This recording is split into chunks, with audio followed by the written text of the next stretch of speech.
12 ang namatay habang mahigit-6 na po ang sugatan matapos ang pagsabog sa isang shopping center sa Dominican Republic.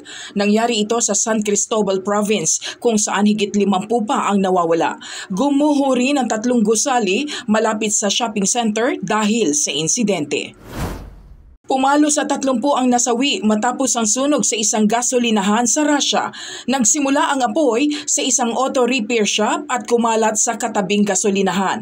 100 ang nasugatan kabilang ang ilang bata. Umakyat na sa 26 ang nasawi sa landslide sa isang resort sa Georgia.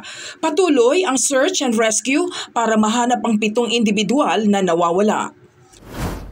Puspusan ang pagtukoy ng mga otoridad sa labi ng mga namatay sa nangyaring wildfire sa Hawaii dahil sa pangamba sa chemical fallout.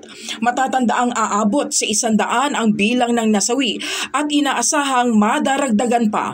20% pa lamang kasi ng mga lugar ang napasadahan ng search operations. Inaasahang tutungo sa isla si US President Joe Biden na nagsabing personal na bibisitahin ang mga biktima ng wildfire.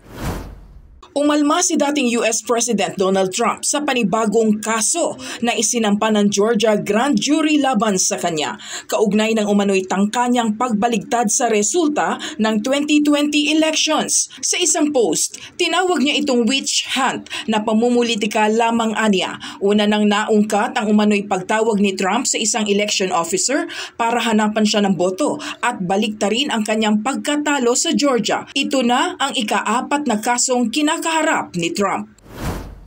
Usap-usapan naman ngayon sa Hollywood na nanganak na ang R&B icon na si Rihanna.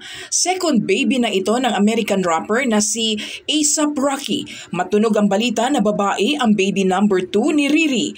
Unang ni-reveal ni Rihanna ang kanyang baby bump sa kanyang Super Bowl performance noong February. Joy Salamatin para sa Bayan.